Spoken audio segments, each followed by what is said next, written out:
नमस्कार दोस्तों, हिंदी में विशेषण के बारे में जानकारी और आज विशेषण पर चर्चा करेंगे। क्या परिभाषा है विशेषण की और विशेषण के क्या प्रकार होते हैं। तो साथियों, ये सब जानने से पहले यदि आपने इस चैनल को सब्सक्राइब नहीं किया तो मेरा निवेदन है कि चैनल को सब्सक्राइब कर लीजिएगा, लाल बटन दबाइएगा, जिससे मेरे द्वारा जो भी वीडियो अपलोड किए जाते हैं आप तक पहुंच जाएं। तो हाँ दोस्तों, बात करते हैं विशेषण की। संज्ञा के गुण धर्म बतलाने वाले शब्द को विशेषण कहते हैं। हम सबको विदित है कि किसी प्राणी, वस्तु या स्थान के नाम को संज्ञा कहते हैं और उस संज्ञा के गुण धर्म को बतलाने वाले शब्द को विशेषण कहते हैं। जैसे ये शब्द क्या हो सकते हैं? काला, उजला, नया, छोटा, मोटा, प्रिय, सुंदर, मधुर, सुखद, पाँच, चौकोर, लंबा, घनिष्ठ, उजाला आदि इस तरह से हो सकते हैं।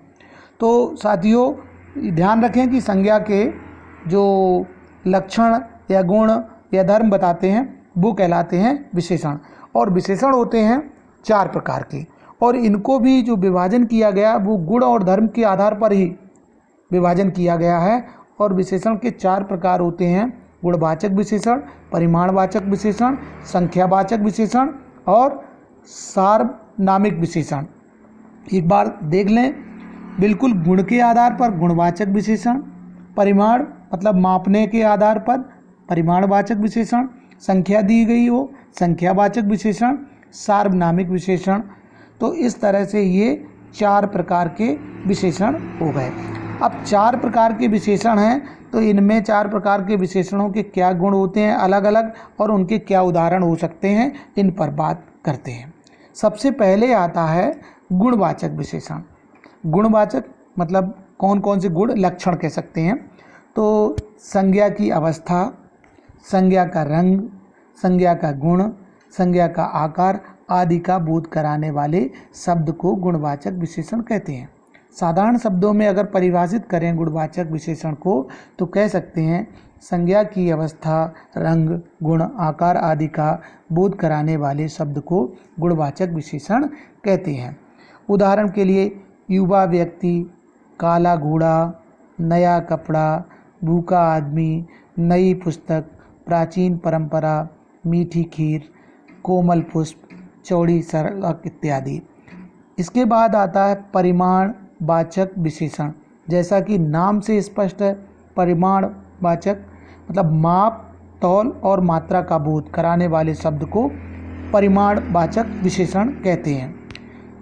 माप, तौल मतलब जहाँ पर परिमाणवाचक विशेषण संज्ञा की ऐसी चीज़ों के लिए जहाँ पर नाप तौल के बारे में बात की गई हो, तो सीधे शब्दों में परिभाषित करें तो माप, तौल और मात्रा का बोध कराने वाले शब्द को परिमाणवाचक विशेषण कहते हैं और ये संज्ञा के लिए लागू होता है। पूरा काम, थोड़ा खाना, सब लड़के, बहुत अनाज, 1 किलो दूध इत्यादि इसके उदाहरण हो सकते हैं। इसके बाद आता है संख्यावाचक विशेषण। संख्या का बोध कराने वाले शब्द को संख्यावाचक विशेषण कहते हैं। इसमें संज्ञा की संख्या बताई गई हो, ऐसी विशेषता जिसमें संख्या शामिल हो तो वो कहलाती है संख्यावाचक विशेषण।